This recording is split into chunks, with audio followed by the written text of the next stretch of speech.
Buenas, ¿qué tal? ¿Cómo les va? ¿Cómo andan? Bueno, aquí estamos para una nueva clase, ¿sí? En esta oportunidad se trata de la última clase de la unidad de pensamiento marxiano, ¿no es cierto? Entonces, repasemos un poquito el camino que venimos haciendo hasta ahora. Eh, Empezamos por estudiar la base de la base, o sea, lo fundamental de lo fundamental, que es Marx. Marx por Marx, Marx puro, ¿no? La teoría marxiana clásica tradicional, que fue lo que explicó Facundo, ¿no es cierto? Ahí aprendimos cosas, o sea, conceptos muy importantes desde el punto de vista de Marx, como materia prima, plusvalía, estructura, superestructura, relaciones de producción, fuerzas de producción, etcétera, ¿no? Luego de eso, luego de conocer la teoría, vimos, por así decirlo, la práctica, ¿no? Entre comillas. ¿Y a qué me refiero con la práctica? Vino una clase, después de las clases de Facundo, vino una clase en la cual yo expliqué un poquito cómo le fue al socialismo en la historia, el socialismo puesto en práctica. Y empezamos por ver que el socialismo puesto en práctica, las diversas experiencias, ¿no? de formas de gobierno socialistas en el mundo, no coincidieron, ninguna de ellas, ninguna, con lo que Marx decía en la teoría. Entonces, lo que Marx decía que iba a pasar, así tal cual no pasó.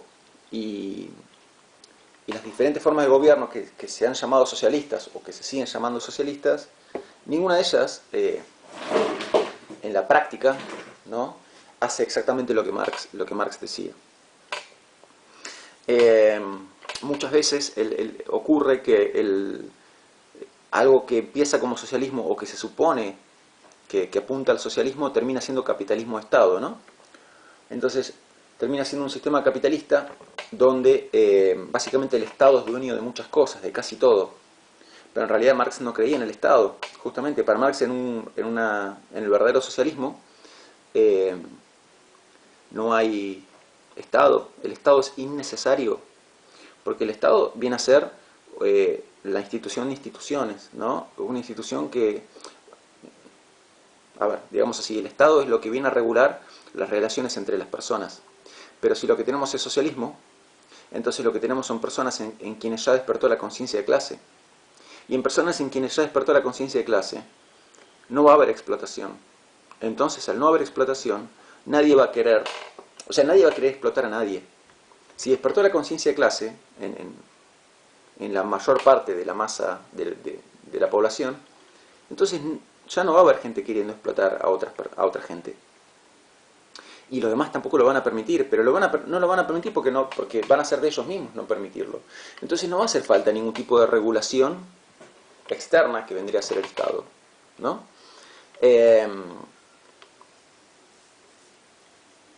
No hace falta ningún tipo de regulación externa ni leyes que vengan a decir, bueno, vos no explotes a tal, porque no lo va a querer explotar. Bueno, esto no pasó, así tal cual no pasó nunca, lo cual no significa que haya que quitarle mérito a Marx. Por algo Marx es tan influyente y tiene mucha razón en muchísimas cosas que dice, ¿no? Justamente las personas que son, por así decirlo, los intelectuales procapitalistas, suelen repetir a menudo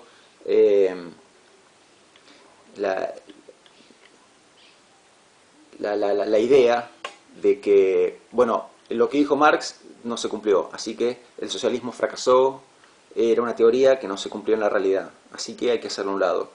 Es una manera extremadamente simplista de querer barrer a un lado un pensador de la talla de Marx, y lo que se oculta detrás de esa intención, obviamente, es promover, afianzar, defender el capitalismo y por ende la explotación, ¿no? Así que bueno, esto. Después hablamos un poquito del socialismo en Argentina, ¿sí? Y vimos que el principal exponente del socialismo en Argentina en realidad es alguien socialdemócrata, que es Juan B. Justo, ¿no? La socialdemocracia para Marx no sería verdadero socialismo, porque la socialdemocracia no impide el capitalismo.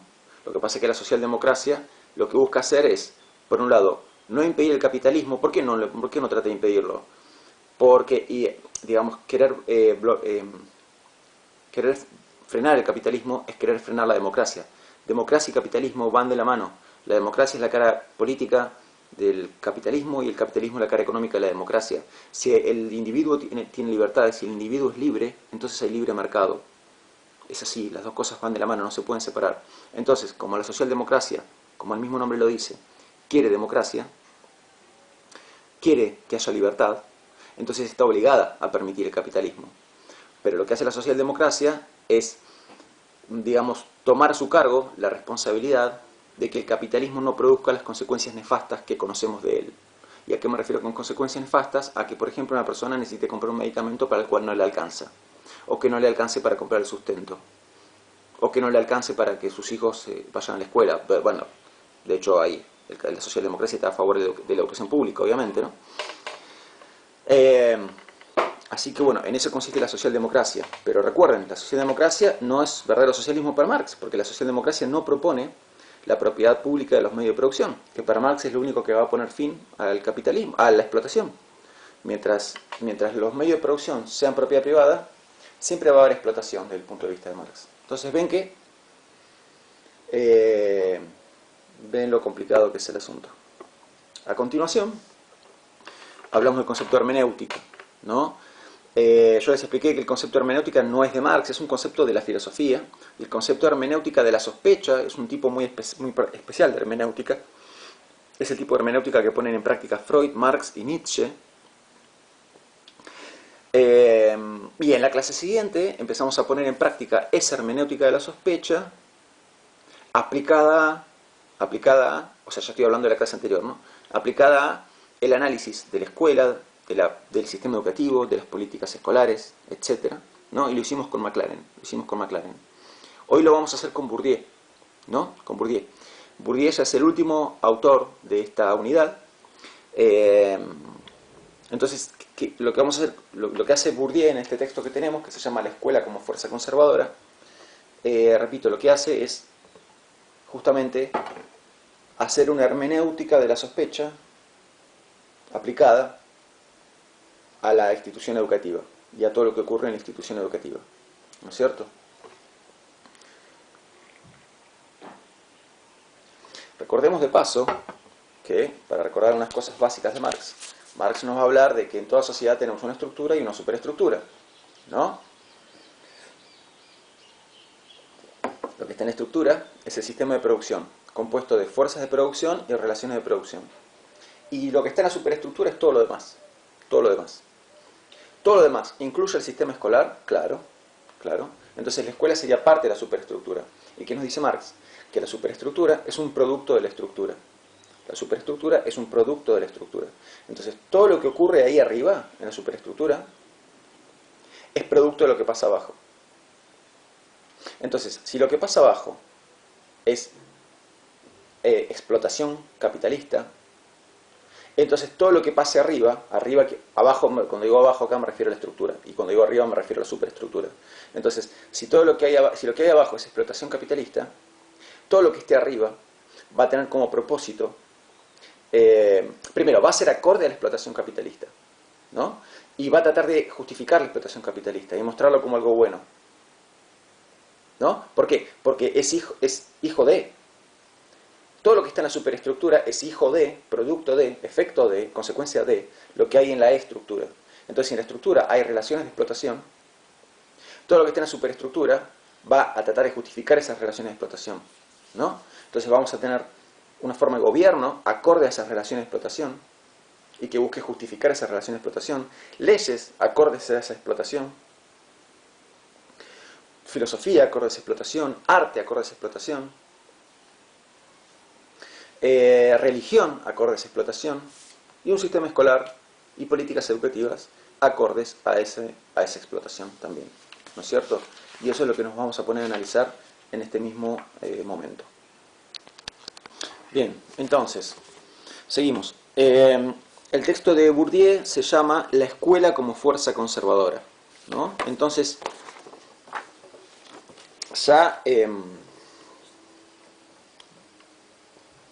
Ya el título del texto nos está diciendo un montón. La escuela como fuerza conservadora. 2 puntos, desigualdades escolares y culturales. Entonces, en el título, ¿qué es lo que nos está diciendo? ¿Cuál es la afirmación fuerte que ya hay en el título? Que la escuela es una fuerza conservadora. ¿Y qué quiere decir que es una fuerza conservadora? Quiere decir que la escuela busca conservar algo. No cambiarlo, sino conservarlo. Conservar algo es lo opuesto a cambiarlo, ¿no? Entonces la escuela busca conservar algo. ¿Qué busca conservar? Y acá te lo dice después de los 2 puntos. Desigualdades escolares y culturales, ¿no? Busca conservar las desigualdades. Eso es lo que la escuela busca hacer. Entonces, o dicho un poquito, en un sentido un poquito más amplio, busca conservar la brecha social, ¿no? La diferencia entre clases. Entonces, desde el punto de vista de Marx, ya sabemos que la escuela es parte de la superestructura y que todo lo que está en la superestructura va a buscar justificar y mantener lo que hay en la estructura. ¿Qué hay en la estructura? Relaciones de explotación. ¿No es cierto? Diferencia de clases sociales y relaciones de explotación. Bueno, ¿la escuela qué va a tratar de hacer? Va a tratar de justificar lo que está acá abajo en la estructura, ¿no? Ok. ¿Por qué aclaro esto? ¿Por qué aclaro esto? Porque, en verdad, solamente leyendo Marx, uno ya puede suponer, anticipar, que lo que la escuela va a hacer es que en una sociedad cuya base económica está compuesta de relaciones de explotación, vamos a tener en la superestructura una escuela que busca mostrar como válidas, mostrar como justificadas, como aceptables esas relaciones de explotación, esas desigualdades sociales. Entonces, esto uno ya lo puede imaginar solamente habiendo leído a Marx. ¿Cuál es el valor de un texto como este, como el de Bourdieu, ¿no? Y como el de Maclaren que vimos la vez pasada? Pero el de Bourdieu es más profundo igual, este texto por lo menos. El valor de estos textos no está en decir que la escuela trabaja para mantener la brecha social, y ensancharla. Alcanza con leer Marx para anticiparse a eso. El trabajo de un texto como este es, o sea, la función, el servicio que nos hace un texto como este, es mostrarnos cómo la escuela trabaja para mantener esa brecha social, para que ¿y a qué me refiero con esto? Me refiero a que la escuela trabaja para hacer que los opresores sigan siendo opresores y los hijos de los opresores sigan siendo opresores y sus nietos sigan siendo opresores y sigan estando favorecidos, y que los oprimidos sigan siendo oprimidos, ellos, sus hijos, sus nietos y sus bisnietos, y todo siga así, ¿no? Entonces el valor de un texto como este está en que Bourdieu se toma el trabajo de mostrarnos cuáles son los mecanismos que implementa la escuela, qué es en concreto lo que la escuela hace para que todo siga igual. Porque justamente lo que la escuela dice es que quiere dar oportunidades, ¿no? Si la escuela pudiera hablar, la escuela diría, no, yo existo para enseñarle a cada uno a crecer, a desarrollar su potencial y para que no exista en el futuro la pobreza. Esto es lo que diría la escuela si pudiera hablar, digamos. Pero acá estamos haciendo hermenéutica de la sospecha. Entonces vamos a escuchar eso con sospecha. Vamos a ser mal pensados de la escuela. Y vamos a querer mostrar cómo la escuela, con todo lo que dice y hace, rebobino un poquito. Vamos a querer mostrar cómo la escuela está llevando a cabo intenciones que no pone de manifiesto, ¿no? Por más que diga lo que diga. Entonces, lo que la escuela dice estaría en el plano superficial. Recuerden que cuando hacemos hermenéutica tenemos habíamos dividido con una línea, ¿no es cierto? Todo, y habíamos querido mostrar que por un lado tenemos lo que se dice explícitamente y después cuando hacemos hermenéutica de la sospecha, ¿no? Lo que se dice versus una intención oculta. Bueno, ¿qué hacemos? ¿En qué consiste el trabajo de hermenéutica de la sospecha? En mostrar esta intención oculta, que se oculta debajo de la línea. La línea es una metáfora, ¿no? En mostrar la intención oculta que está detrás de ese discurso explícito. Entonces el discurso explícito de la escuela siempre va a ser querer dar oportunidades, tratarlos a todos por igual, querer que disminuya la pobreza, permitir el desarrollo del potencial de todos sus alumnos y alumnas. Pero ¿qué es lo que la escuela realmente está queriendo hacer? A ver, vamos a tratar de averiguarlo. Pero sabiendo que estamos haciendo hermenéutica de la sospecha, o sea, nosotros ya estamos partiendo de sospechar. Estamos partiendo de un supuesto. Nos podríamos equivocar con esto. Pasa que, bueno, van a ver que es bastante sólido lo que dice, y uno la verdad que se queda pensando, ¿no? Entonces, pero digo, recordemos que siempre que hacemos hermenéutica de la sospecha, ¿no? Es como que lo que estamos haciendo es sacarle la careta a algo o a alguien. En este caso, sacarle la careta a la institución escolar y al sistema educativo. Pero siempre que le sacamos la careta a alguien es con la intención de mostrar qué es lo que había atrás de la careta, ¿no? Obviamente las conclusiones a las que vamos a llegar son negativas con respecto a la escuela. Lo que estoy queriendo decir es que eso no debiera sorprendernos, porque ya está en el punto de partida. En el punto de partida ya nos proponemos hacer hermenéutica de la sospecha. Ya arrancamos sospechando de la escuela. Entonces no debería sorprendernos llegar a conclusiones que no dejan a la escuela bien parada. ¿Sí? Entonces, vamos a hacer nuevamente este ejercicio, que ya lo hicimos con Maclaren antes, ahora lo vamos a hacer con Bourdieu.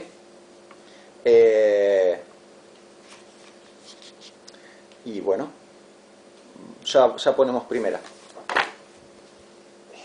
Quiero aclarar que no es un ataque generalizado a la institución escolar. Yo no estoy diciendo que la institución escolar no debe existir. Esto lo anticipo porque todas cosas feas vamos a decir de la escuela. Entonces no estoy queriendo decir que no tiene que haber escuela. Nada más. Sí tiene que haber escuela. Para mí, Pablo Nieto. Lo que pasa es que hay que plantearse una escuela que no funcione como está funcionando actualmente. Entonces, vamos al texto. Dice Bourdieu: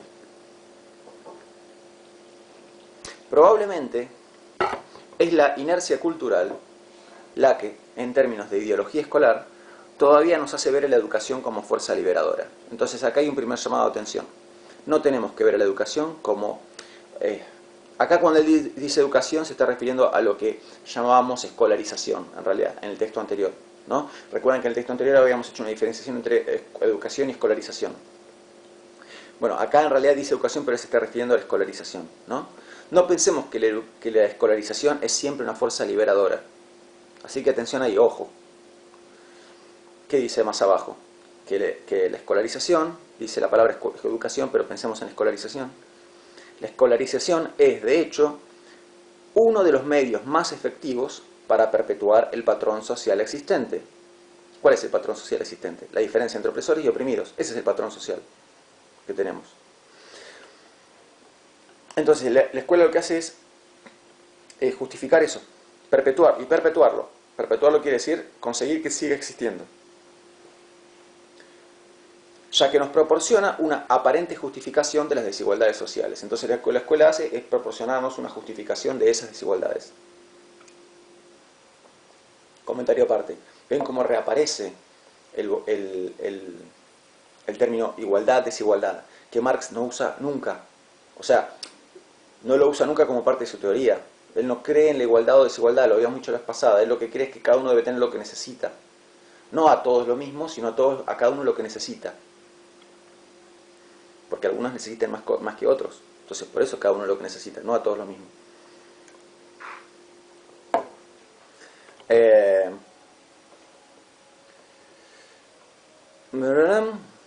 Bien. Miren más abajo.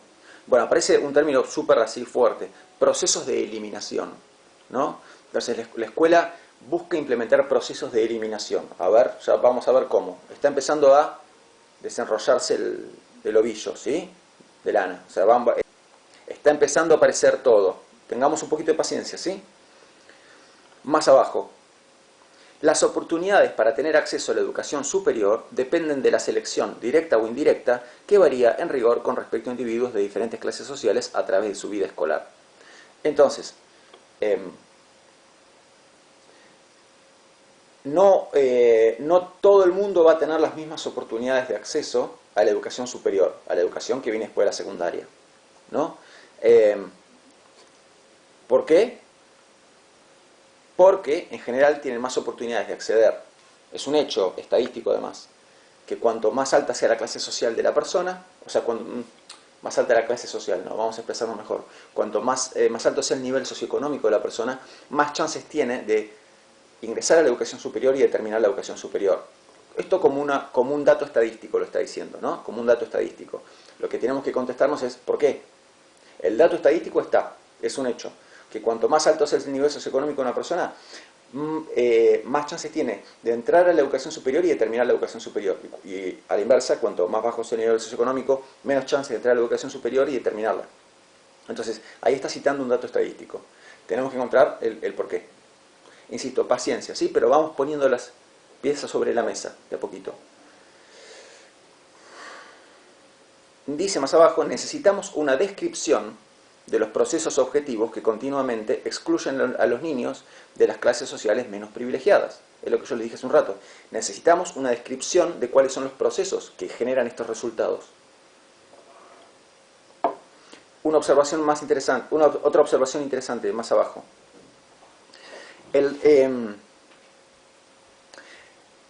Hay un resultado desigual, ¿no? Cuando uno mira, supónganse, ustedes toman una camada de, no sé, 100.000 nenitos que entran al jardín y haces un seguimiento de esos 100.000 y ves 30 años después quienes completaron la escolaridad e ingresaron en una carrera de nivel superior y la terminaron. ¿Y con qué te vas a encontrar? Con que hay un resultado desigual, ¿no? O sea, de esos 100.000 que al principio entraron todos al jardín, al principio estaban como en igualdad educativa, después, más adelante, yo dije 30 años, como podríamos decir cualquier otro número, uno se encuentra con que el resultado que se produce, después de haber pasado por la escolaridad, es un resultado desigual, ¿no? Hay quienes llegaron más adelante, quienes lograron avanzar más en la escolaridad y en la educación superior y quienes menos. Entonces hay un resultado desigual. Pero fíjese la observación que hace. Este resultado desigual es atribuido generalmente a una capacidad desigual. En general, se tiende a la hora de buscar una explicación de este resultado desigual, se tiende a explicarlo en función de las capacidades de las personas. ¿Por qué él comenta esto? Porque lo que nos está queriendo decir es, ojo ahí, no caigamos en esa trampa, en pensar que la desigualdad de resultados se debe a una desigualdad en las capacidades. Es como que sigan juntando piezas del rompecabezas. Esta metáfora yo la uso bastante, ¿sí? Si todavía no aparece como la imagen de conjunto, muchas veces pasa en mis clases que hay que ir juntando las piezas del rompecabezas. Esto es como un rompecabezas que hay que armar, donde la foto que armamos no la sabemos hasta que armamos el rompecabezas. En general, cuando uno se compra un rompecabezas, uno ya sabe cuál es la foto que hay que armar, porque la tenés en la caja. Bueno, imaginen que yo les regalo el rompecabezas sin caja, ¿sí? Bueno, hay que ir armándolo, paciencia, ¿sí? Sigan juntando piezas. Sigue, y acá vienen dos conceptos importantes. Cada familia, nos dice Bourdieu, comentario, es un intelectual francés, ¿sí? Contemporáneo, ya fallecido, que, bueno, obviamente, como ven, está bastante en la línea de la pedagogía crítica, ¿no? Sigo. Me había faltado dar algún tipo de comentario sobre el autor. Bueno, sigo. Cada familia transmite a sus hijos, aunque indirectamente, un cierto capital cultural y un cierto ethos.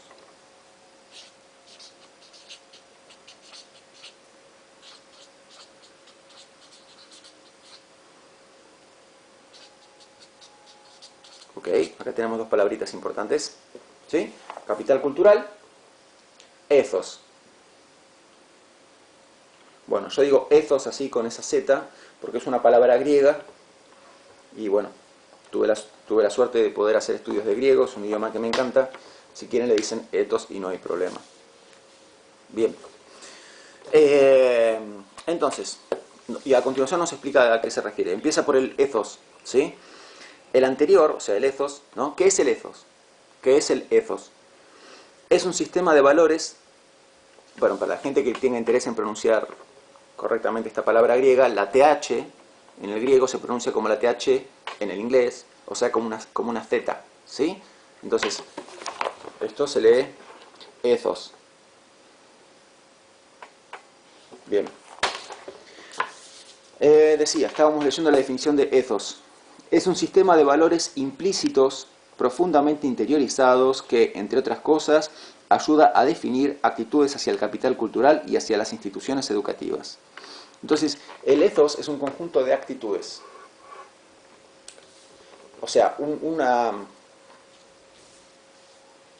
Ok, a ver.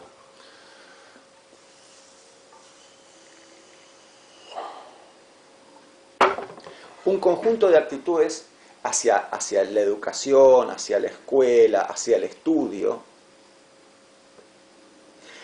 que el chico recibe de su familia. Entonces vos tenés familias donde hay una gran valoración de la lectura, del estudio, de hacer una carrera, de darle bolilla a la escuela, de creer en que la educación te da un futuro mejor. Todo eso sería el ethos, ¿sí? Por eso es un conjunto de actitudes. Es un conjunto de actitudes referentes al estudio, la educación, la escuela, la universidad, etc. ¿No? Entonces,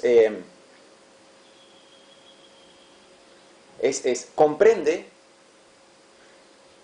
la manera de ver, cómo una familia ve al estudio, la escuela, la educación, etc. ¿Cómo lo ve? Bueno, cada familia tiene un ethos particular,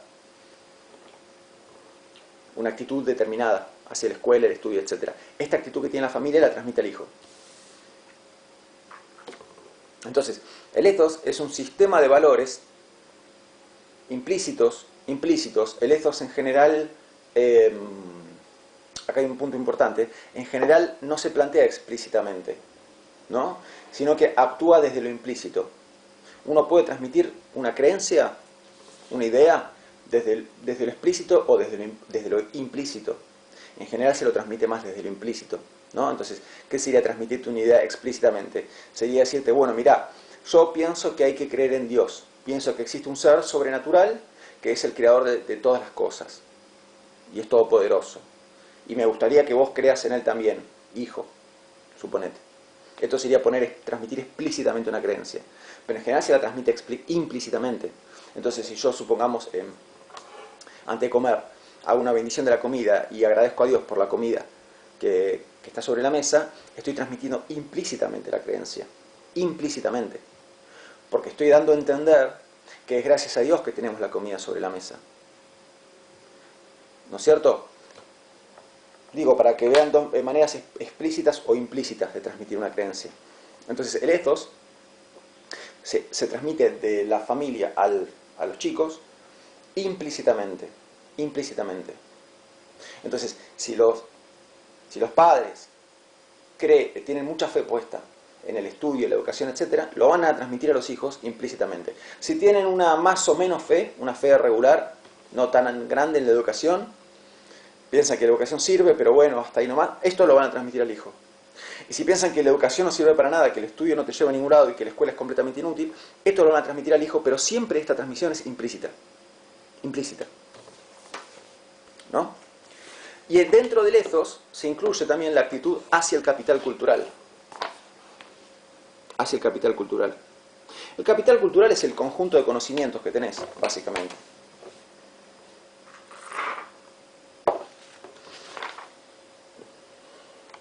¿Sí? Ahora, hay diferentes tipos de capital cultural. Este es el punto, ¿no? Hay diferentes tipos de capital cultural.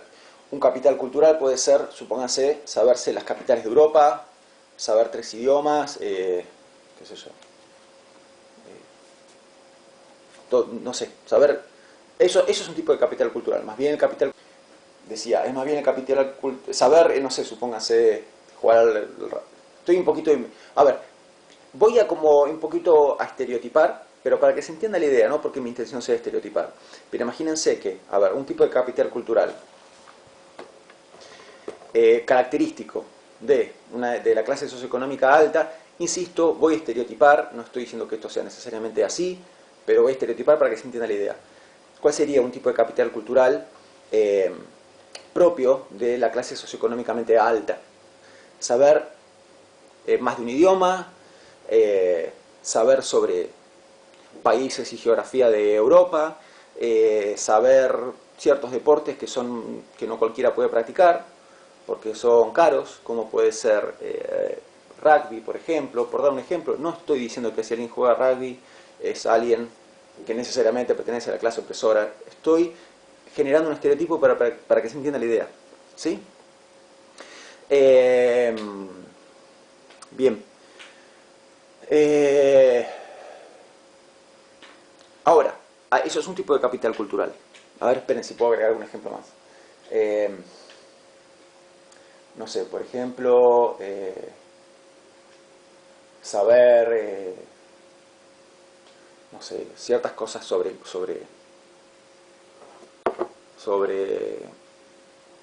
a ver, me está costando un poco, sobre cómo viajar en avión, ciertas cosas relativas a los viajes en avión, porque no cualquiera puede viajar en avión, etcétera. ¿No es cierto? Bien.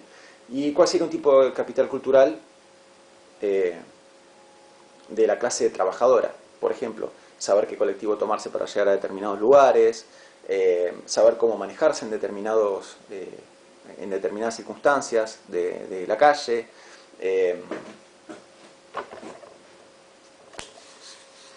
¿Qué más puede ser? Por ejemplo, quizás el chico sabe, porque el papá lo hace, sabe hacer un trabajo manual, ¿no? Quizás el chico tiene un padre que, por ejemplo, se desempeña en albañilería y entonces sabe cosas de albañilería, ¿no es cierto? Bueno, todo eso es capital cultural. ¿Ven? Entonces, ¿qué quise hacer con esto? Quise comparar un conjunto de saberes con otro conjunto de saberes. Ambos son capitales culturales. Lo que pasa es que son capitales culturales diferentes. Entonces, el chico que se cría en determinada familia adquiere de esa familia cierto capital cultural. Y el chico que se cría en una familia de otro contexto socioeconómico adquiere otro tipo de capital cultural. Ahora, ambos son capitales culturales, ¿no? Lo que vamos a ver que hace la escuela, se los voy anticipando, es que la escuela en realidad lo que hace es promover la idea de que solamente este capital cultural es capital cultural. Y lo que no sea esto no es capital cultural. ¿Se me sigue? Entonces, digamos, saber, supóngase, inglés y francés y saber sobre Europa, etc., eso es saber. Y lo que no sea eso no es saber. Entonces, saber, por ejemplo, cómo colocar reboque no es saber. Saber qué colectivo tomarte para llegar a donde estás no es saber para la escuela. Entonces, repito una vez más, a ver si se entiende. Hay diferentes tipos de capital cultural. La escuela va a tratar de inculcar en los chicos y chicas la idea de que hay un solo tipo de capital cultural. Y todo lo que no sea ese capital cultural no es capital cultural.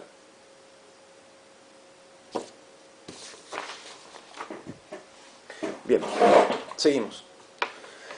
Aparece un apartado que se llama elección de alternativas y nos dice que las actitudes de los padres de los hijos hacia la escuela, ¿no?, son una expresión del sistema de valores explícitos o implícitos que obtienen por pertenecer a una clase social determinada. Perdón, antes del otro. Entonces, el chico hereda de su familia un ethos y un capital cultural. Hereda las dos cosas de su familia. Las dos, ¿sí? Bien, vuelvo a lo que estaba diciendo recién. Acá está hablando de las actitudes de los padres hacia la escuela, ¿no? Esas actitudes expresan un sistema de valores explícitos o implícitos que obtienen por pertenecer a una clase social determinada. Entonces, hay un ethos de la clase social favorecida y hay un ethos de la clase social trabajadora. En el ethos de la clase social favorecida hay mucha más valoración hacia el estudio. Y en el ethos de la clase social trabajadora no hay la misma valoración hacia el estudio. Por razones que ahora vamos a ver. ¿sí? Por razones que ahora estamos por ver. Pero justamente lo que estamos queriendo entender es cómo se producen esos resultados indeseables, ¿no? Esto había sido nuestro punto de partida. Cómo se producen esos resultados desiguales, indeseables, ¿no? De que hay personas que finalmente, a pesar de haber entrado al sistema escolar a la misma edad que los demás, etcétera, terminan 30 años después estando en una situación socioeconómica muy desfavorable con respecto a otros. Eso es lo que estamos queriendo explicar, ¿no? Bien. Entonces, hay un capital cultural de la clase favorecida y un capital cultural de la clase trabajadora, y hay un ethos de la clase favorecida y un ethos de la clase trabajadora. Bueno, dice más abajo Bourdieu, todo sucede como si las actitudes de los padres ante la educación de sus hijos fueran principalmente la interiorización de un destino objetivamente asignado y estadísticamente cuantificable en su totalidad a la categoría social a la cual pertenecen. Ok, de lo que está hablando es de que la trayectoria escolar del chico está fuertemente determinada por decisiones que toman los padres en relación con la educación de sus hijos. En estas decisiones de los padres tiene mucho peso el destino educativo que los padres ya tienen asumido para sus hijos. O sea, lo tienen asumido y quizás ni se dan cuenta de eso. Insisto, lo más probable es que nunca lo hagan explícito, pero ocurre muy a menudo, está diciendo Bourdieu, que el padre de clase trabajadora y madre tienen asumido, tienen incorporado que su hijo no va a llegar muy lejos desde el punto de vista de la educación. Muy lejos podrá ser, varía, ¿no? Pero el punto es, no va a llegar a terminar toda la escolaridad y hacer una carrera y dedicarse a lo que estudió. Entonces, como esto ya lo tienen incorporado y repito, no, en general no lo hacen explícito, no es que al hijo le dicen, hijo, yo pienso que vos no vas a llegar muy lejos con la educación. No, es implícito. Entonces, es implícito y como ya lo tienen incorporado, ¿no? Sus decisiones escolares, o sea, ¿a qué me refiero con decisiones escolares? Las decisiones que toman en cuanto a la educación de los hijos ya están afectadas fuertemente por esas creencias que ya tienen incorporadas, ese destino interiorizado que ya tienen, destino interiorizado para los hijos. ¿Que por qué lo tienen interiorizado? Porque es lo que les pasó a ellos. Entonces ven que se va generando un círculo vicioso, que es muy difícil de romper.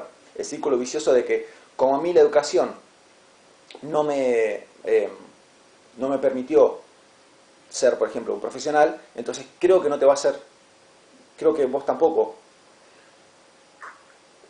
vas a llegar a ser un profesional estudiando, porque a mí no me pasó eso, así que no veo por qué te vaya a pasar a vos. Y entonces el hijo lo incorpora. Y como lo incorpora, entonces se preocupa menos por la escuela, porque le da menos valor a la escuela. Y entonces finalmente termina desertando, o desaprobando los exámenes, o lo que sea. Y entonces finalmente se comprueba esa profecía autocumplidora.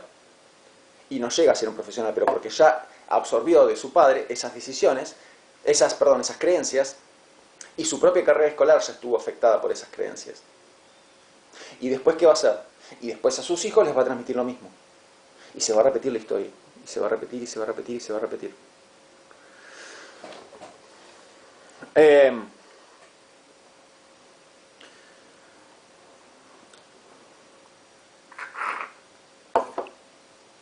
Seguimos. Bueno, después habla de los maestros, de los docentes, que los docentes toman, dice Bourdieu, consciente o inconscientemente el origen social de sus alumnos. Entonces, sea explícitamente o implícitamente, y me parece que es más implícitamente que otra cosa, el docente, está hablando de los maestros de primaria en este caso, pero bueno, me parece que se puede extender. El docente se fija en el origen social del alumno y genera automáticamente una serie de prejuicios sobre ese alumno. Genera en su cabeza una serie de prejuicios. ¿Qué tipo de prejuicios? Y no creo que llegue muy lejos. Entonces ya empieza él también a transmitirle esa idea al alumno o alumna. ¿Ven cómo todo contribuye a que finalmente se produzca el resultado indeseable? Las actitudes de los padres, las actitudes de los docentes. Seguimos.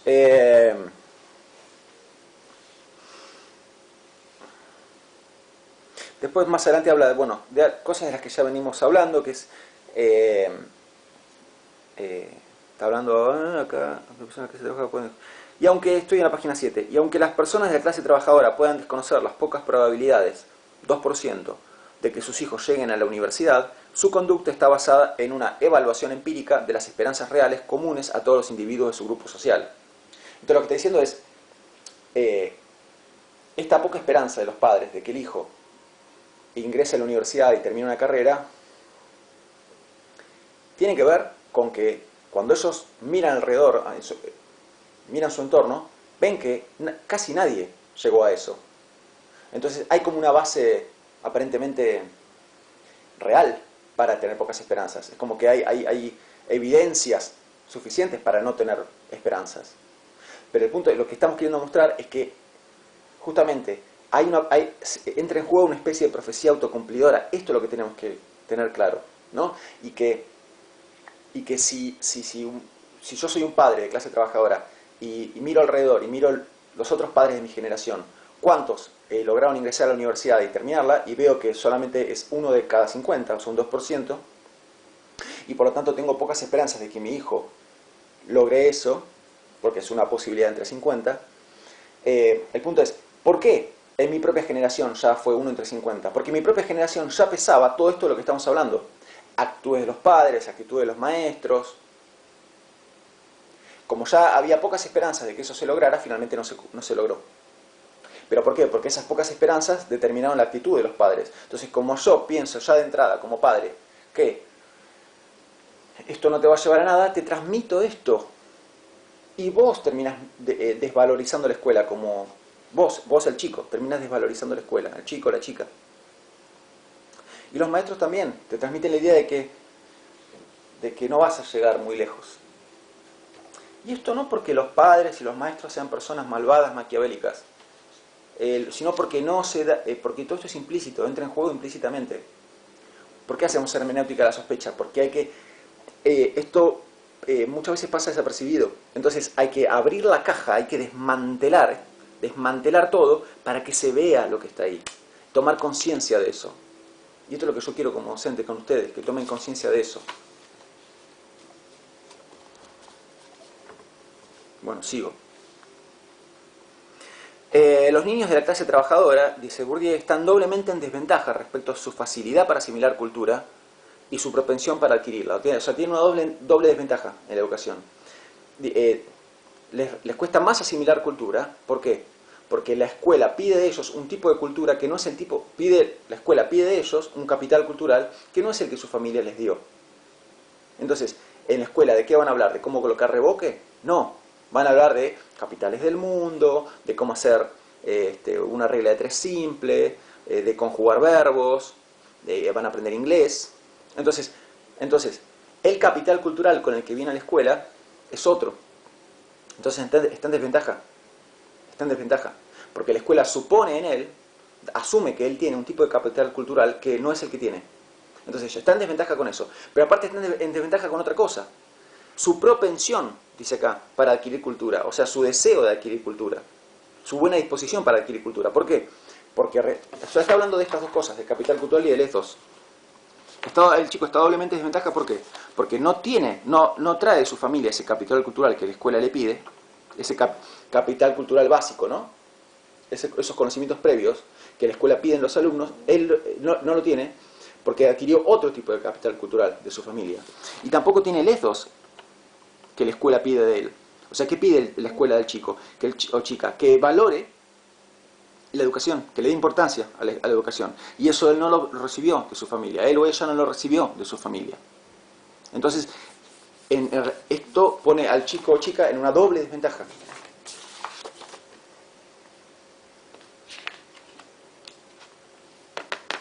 Ok.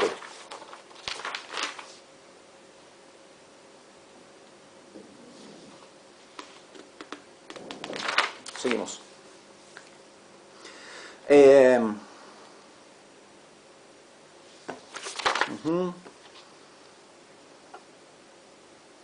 Después, en la página 9 dice algo interesante, que es, bueno, todo es interesante obviamente, pero menciona qué le pasa al chico o chica cuando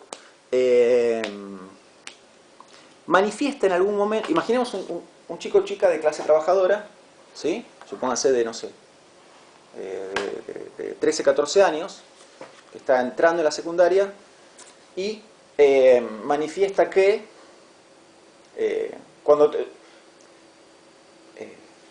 se pone a hablar sobre qué le gustaría ser de grandes. Y uno dice tal cosa, otro dice tal cosa, y él dice, yo quiero ser ingeniero, por ejemplo, ¿no? ¿Qué va a pasar?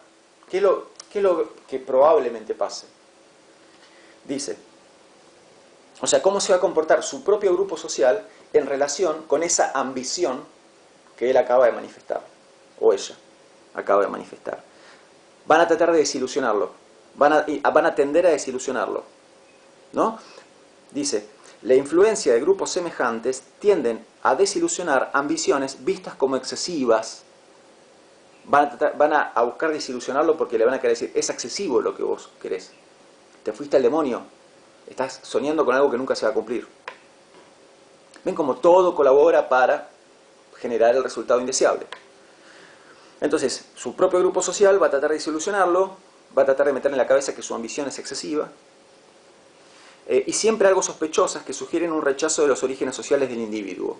O sea que le van a querer decir, bueno, vos te estás olvidando de que naciste en este barrio popular, como se le dice ahora, ¿no? Te estás olvidando de que naciste como que le van a querer transmitir la idea de que soñás con cosas tan altas porque no querés aceptar que sos de clase social humilde. Aceptar que sos de clase social humilde. Y cuando se le dice esto, ¿qué se le está queriendo decir? Tomá la profecía autocumplidora. Hacete la idea de que no vas a llegar lejos. Y entonces, cuando se hace la idea de que no va a llegar lejos, finalmente no llega lejos, pero porque se cumple la profecía autocumplidora. Porque dejó que todo eso se hiciera parte de su subjetividad. Seguimos.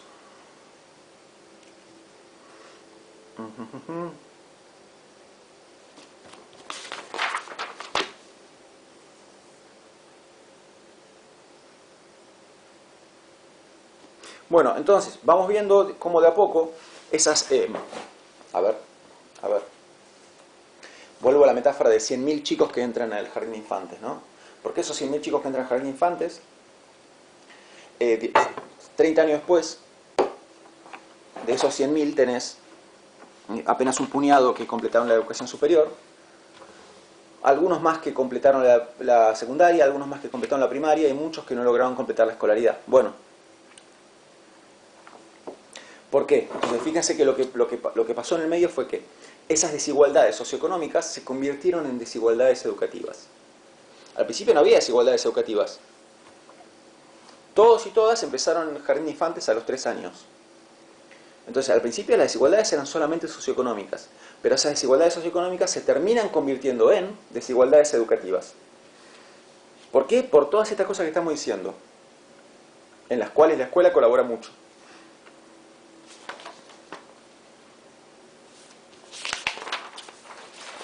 Bien, ya estoy en la página 12. Hay un apartado que se titula El funcionamiento de la escuela y su papel como fuerza socialmente conservadora. Bueno, vuelve sobre algunas cosas que ya sabemos, ¿no? Habla de la responsabilidad que tiene la escuela en la perpetuación de las desigualdades sociales, y se pone a hablar de algo, un tema importante, que es la igualdad formal. Es un tema esto. A ver.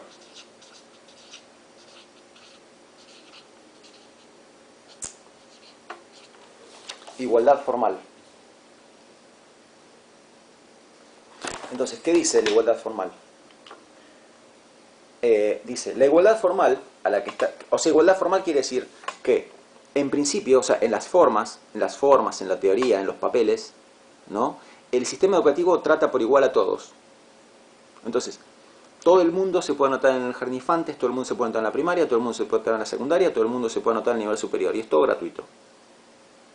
Entonces, digamos, ¿qué sería lo contrario de igualdad formal? Sería, lo contrario de igualdad formal sería, supóngase, cobrar un arancel determinado, Entonces, algunos pueden entrar y otros no.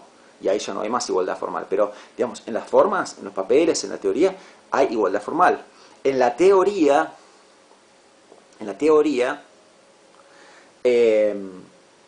las puertas están igualmente abiertas a recibirse de ingeniero para cualquier chico de cualquier lugar del país y de cualquier situación socioeconómica. Pero ¿qué pasa con esto? Dice Bourdieu. La igualdad formal a la que está sujeta todo el sistema educativo es en realidad injusta. ¿Por qué? Vamos a ver. En otras palabras, dice más abajo, tratando a todos los alumnos, sin importar qué tan desiguales sean en la realidad, acá ya nos estamos acercando un poquito más a la cuestión a la que queremos llegar. En otras palabras, tratando a todos los alumnos, tratando por igual a todos los alumnos, sin importar qué tan... Sí, acá se salteó, para que se entienda más faltaría meter por igual. Voy de vuelta. En otras palabras, tratando por igual a todos los alumnos, sin importar qué tan desiguales sean en la realidad, bueno, el sistema educativo es llevado a dar sanciones de facto a las desigualdades culturales iniciales. Entonces, justamente, hermenéutica de la sospecha, ¿no? ¿Qué dice la escuela? Acá, en el plano superficial. Igualdad formal. Cualquiera puede venir a estudiar acá. Yo los trato a todos por igual, dice la escuela. Justamente en el tratarlos a todos por igual está la trampa, porque no vienen de contextos iguales. Entonces, cuando dice tratarlos a todos por igual, ¿qué quiere decir? Quiere decir lo que implícitamente está queriendo decir, lo que habitualmente no vemos ahí, es que tratarlos a todos por igual va a querer decir, voy a exigir lo mismo de todos. Como si vinieran todos igual de preparados. Y la realidad es que no van todos igual de preparados, por todas las razones que estamos viendo. No van igual de preparados, especialmente en cuanto a capital cultural y en cuanto a ethos. Algunos vienen mejor preparados y otros vienen desfavorecidos. Y la escuela los va a tratar a todos por igual. Entonces, acá hay trampa.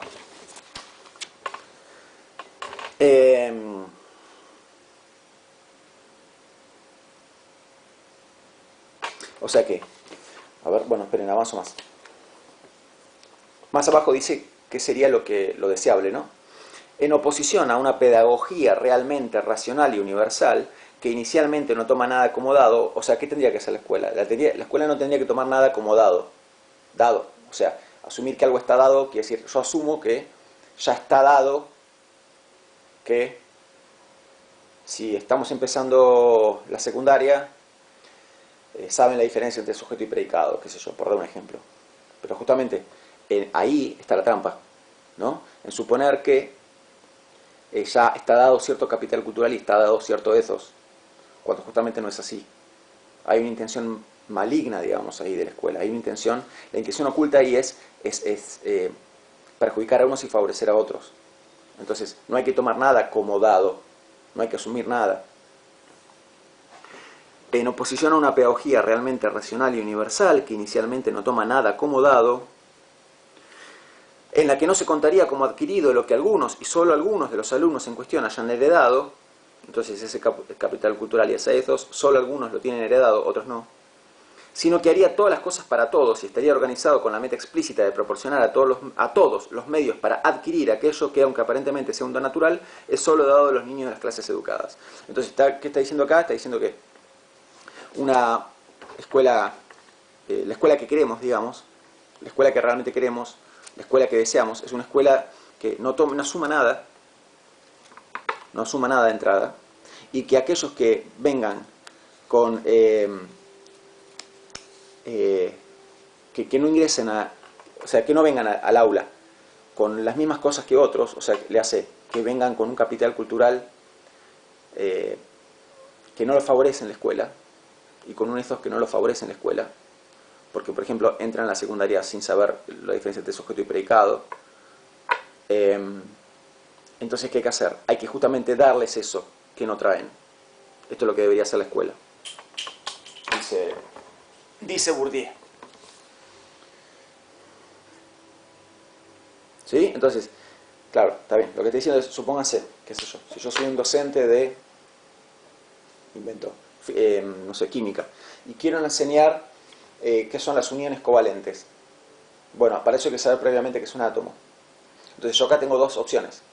O asumo que ya saben lo que es, que todos y todas mis estudiantes saben lo que es un átomo, y entonces me largo a explicar la unión covalente, o no, porque, porque sé que no todos y todas van a tener en claro qué es el átomo. Entonces primero me ocupo de que todos y todas tengan en claro qué es el átomo, y luego paso a explicar la unión covalente. Porque si yo asumo que ya todos saben qué es el átomo y luego y me largo de una a explicar la unión covalente, entonces va a haber una proporción de mis estudiantes que no van a aprender la unión covalente porque no sabían lo previo, que es el átomo. Entonces lo que yo estoy logrando con esto es favorecer ese sector de mi alumnado. Esto es lo que estamos queriendo mostrar. Y esto se aplica a todas las materias. Yo doy un ejemplo con química. Puedes dar un ejemplo con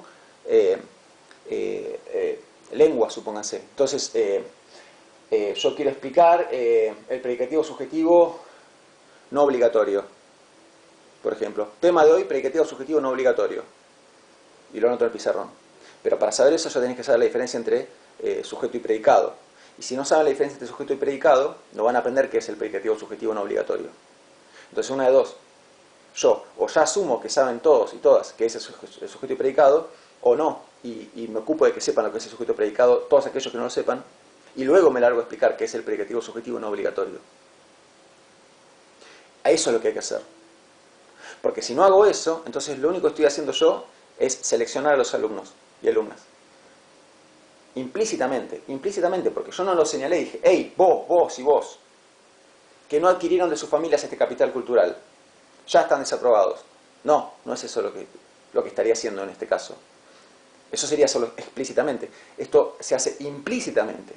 Y como se hace implícitamente pasa desapercibido. Por eso hay que hacer este trabajo, hay que ponerlo sobre la mesa.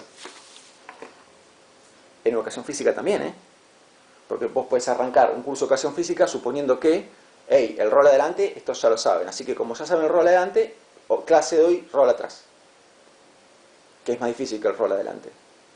Entonces, si te comportas de esa manera, repitiendo estas actitudes que yo ejemplifiqué con la lengua y con la física, entonces puedes estar, sin darte cuenta, seleccionando a los alumnos y alumnas, ¿sí? Y abriéndoles las puertas a una porción de tus estudiantes y cerrándoles las puertas a otros. Porque en el momento en que vos les querés enseñar rol atrás a gente que a la que no le sale el rol adelante, estás cerrando puertas. Porque no le va a salir ni el rol adelante ni el rol atrás. Ejemplifiqué con esto, qué sé yo no soy profesor de educación física ni gimnasta, pero entiendo que primero se aprende el rol adelante y el rol atrás.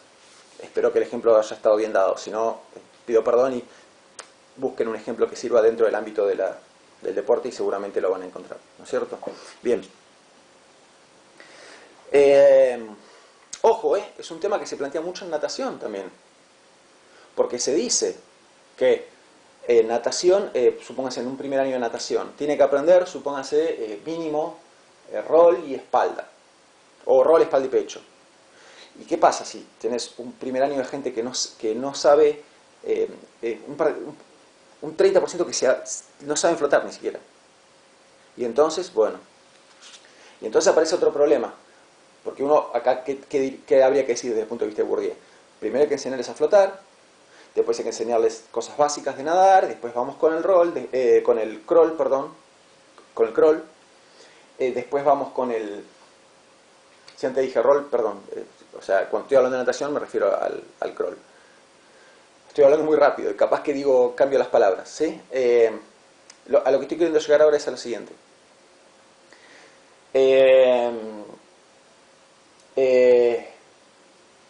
Hay un problema acá, ¿no? Que es que me parece que todos y todas vamos a estar de acuerdo en que un docente de educación física tiene que saber, por lo menos, ponerle no los 4 estilos, tachas mariposa, pero tiene que saber crawl, espalda y pecho. ¿Y qué pasa si entra a la carrera sin saber nada y se ahoga en el agua? O sea, se ahoga no quiero decir, pero patalea como que no sabe hacer ni la patada de flotación, ¿no? Bueno, ¿qué hacemos entonces? Estamos todo el año para que aprenda a flotar. Terminó primer año, ¿qué se aprendió a flotar?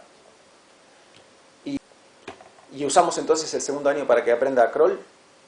que en algunos institutos creo que no hay ni siquiera segundo año de natación. Lo que estoy queriendo decir es que hay un problema acá, que es que cuando, digamos,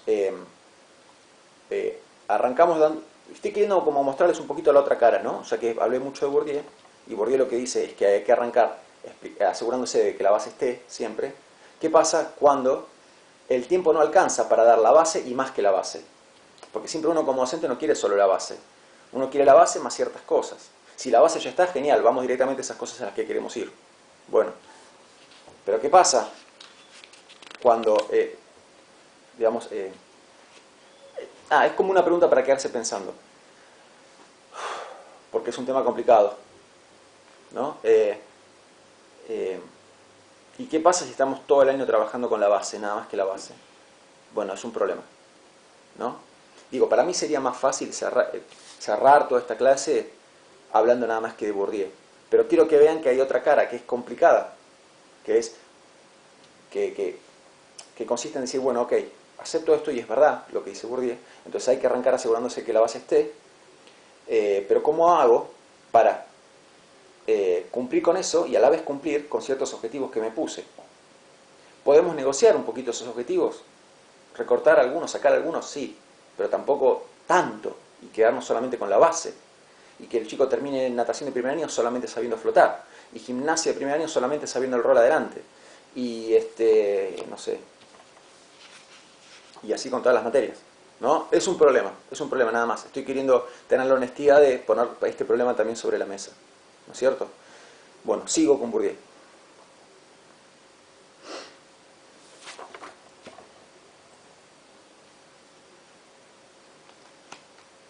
Bueno, después habla también de por qué los maestros exigen en sus alumnos el capital cultural de la clase favorecida y el ethos de la clase favorecida. Y dice que lo piden porque en realidad fue lo que a ellos les permitió estar en el lugar donde están. Entonces, ¿por qué el maestro o docente está ocupando el lugar que ocupa? Porque justamente adoptó ese capital cultural y ese ethos de la clase favorecida. Fue lo que le permitió tener el trabajo que tiene. Entonces, como fue lo que se lo permitió, ahora lo pide de sus alumnos y alumnas. Sin siquiera darse cuenta. Repitamos esto, porque si no parece que estamos hablando de personas maquiavélicas y malvadas, y esto es muchas veces sin darse cuenta. La mayoría de las veces, pienso yo, sin darse cuenta. Otra cosa interesante, dice Bourdieu, hasta los mínimos signos de estatus social, como los modales y la forma correcta de vestir, el estilo de hablar y el acento, son señales menores de clase y con frecuencia, sin conocer a los alumnos, ayudan a formar el juicio del maestro. Entonces, en la clase favorecida hay habitualmente cierta, por ejemplo, cierta manera de hablar, cierta tonada, y en la clase trabajadora también. Entonces hay una manera de hablar, una tonada, un uso del idioma español diferente en la clase favorecida y en la clase trabajadora. Bueno, detectar esta manera de hablar propia de la clase trabajadora contribuye a... O sea, lo que estoy queriendo decir es que cuando el docente escucha hablar al alumno con esa manera de hablar que es característica de su clase social, esto contribuye a generar prejuicios en el docente. Entonces ya el docente contribuye a que el docente se empiece a generar a sí mismo el prejuicio de que ese chico no va a llegar lejos, o chica. Y lo mismo pasa supónganse, la manera en que se viste, la manera en que se peina, la música que escucha. Todo eso contribuye a generar el prejuicio del docente. Y cuando el docente genera ese prejuicio, el docente espera menos del alumno, y al esperar menos del alumno, le termina yendo peor al alumno o alumna. Una vez más, todo contribuye a.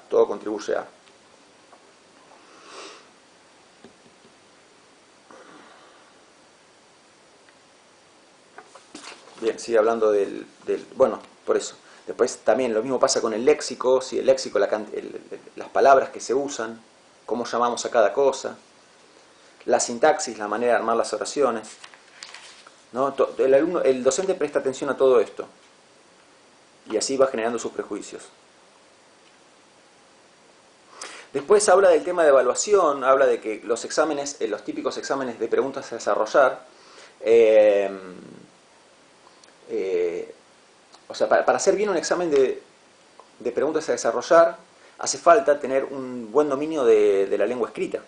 Y justamente un buen dominio de la lengua escrita es algo que en general se recibe es parte del capital cultural de la clase favorecida. Entonces, ¿qué quiero decir con esto? Quiero decir que, supónganse, yo voy a tomar un examen de, qué sé yo, de filosofía platónica, ¿no? Entonces, hay diferentes dispositivos de examen. Si de los diferentes dispositivos de examen que hay, elijo el de preguntas a desarrollar, entonces estoy pidiendo, en realidad no una, sino dos cosas. Le estoy pidiendo al alumno que sepa filosofía platónica, eso desde ya, porque es un examen de filosofía platónica, pero aparte le estoy pidiendo que un buen desempeño en la lengua escrita, ¿no? Y justamente un buen desempeño en la lengua escrita es algo que forma parte del capital cultural de la clase favorecida. Es algo que no todos traen a la escuela, porque no todos lo absorbieron de su familia. Entonces estoy generando desigualdad. Bueno, después habla también de los exámenes orales, y dice que los exámenes orales también el docente presta atención a los modos, y de esa manera genera también sus propios prejuicios.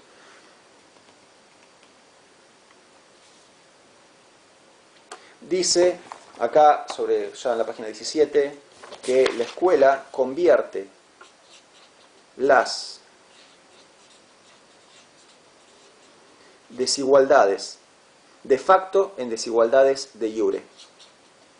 ¿No? Es una expresión en latín. Y el temita, ¿no? Está usando expresiones en latín, no cualquiera sabe latín. Y entonces, ¿en qué quedamos, no? Bourdieu.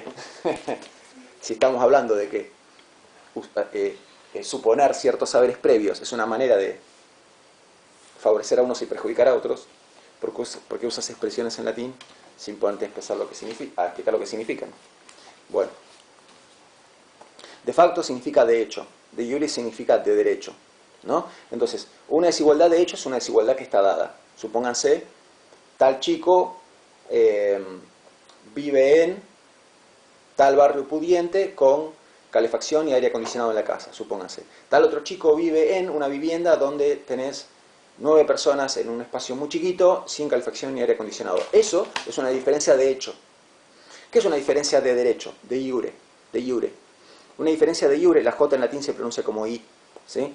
Una diferencia de iure, una desigualdad de iure, es una desigualdad que está justificada.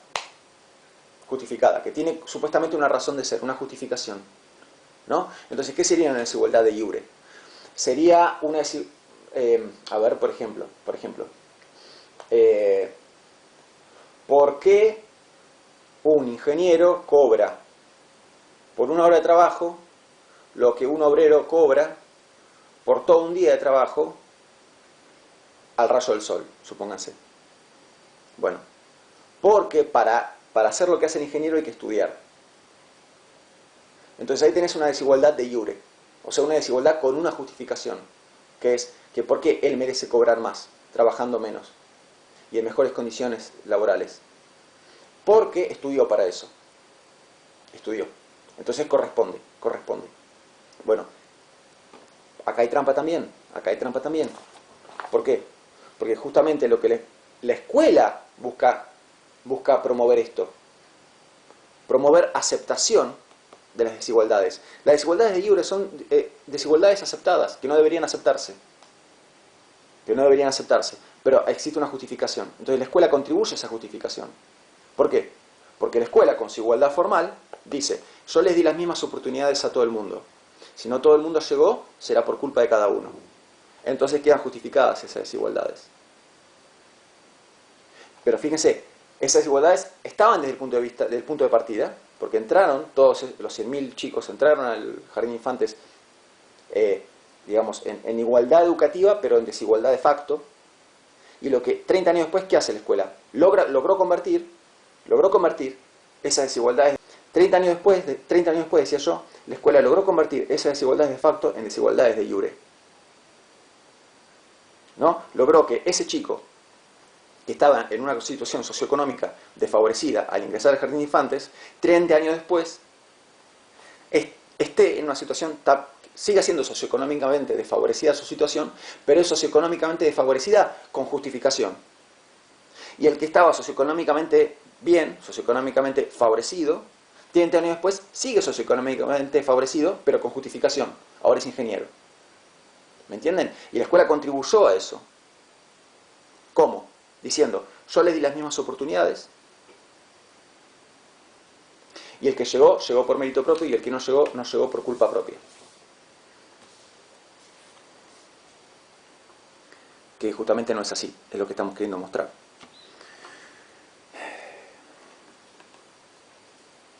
Bueno, y última cuestión que me interesaría remarcar, los casos excepcionales.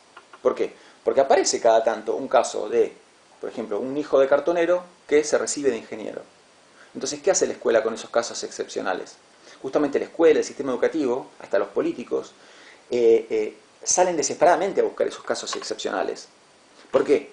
Para tener la coartada y decir, ven que es cuestión del esfuerzo de cada uno, ven que el que quiere puede, cuando justamente ese caso es excepcional y se está usando para ocultar ese 99,9% de casos en los cuales simplemente lo que hizo la escuela fue convertir desigualdad de facto en desigualdad de iure.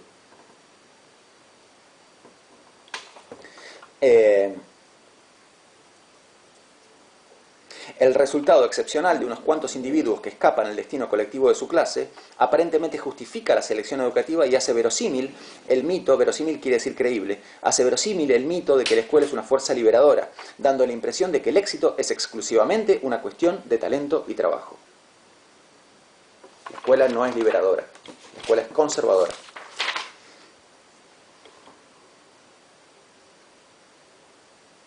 Y finalmente, ¿qué logra la escuela? Convencer a las personas de que son ellos mismos los responsables y los que decidieron, ¿no?, estar, ya de adultos, estar donde están en la vida. Vos estás cuando 30 años después, cada uno de ellos piensa, hey, yo estoy donde estoy, porque es lo que elegí y porque es lo que merezco, entonces, irónicamente, misión cumplida. Misión cumplida. La desigualdad de facto se convirtieron en desigualdades de iure. Cada uno acepta el lugar en el que está, de buen grado, de buena gana. Cuando en verdad, todo el tiempo, desde el principio, había una trampa en juego, muchas trampas en juego. Y eso fue lo que quisimos mostrar. ¿Sí? Bueno, acá termina la unidad de Marx, de estudios marxianos. ¿Sí? La vez que viene vamos con un lenguaje completamente diferente, que es la unidad de pensamiento nietzscheano y Foucaultiano. ¿Sí? Así que bueno, gracias por seguirme en todo esto. Les mando un abrazo grande y nos vemos la próxima.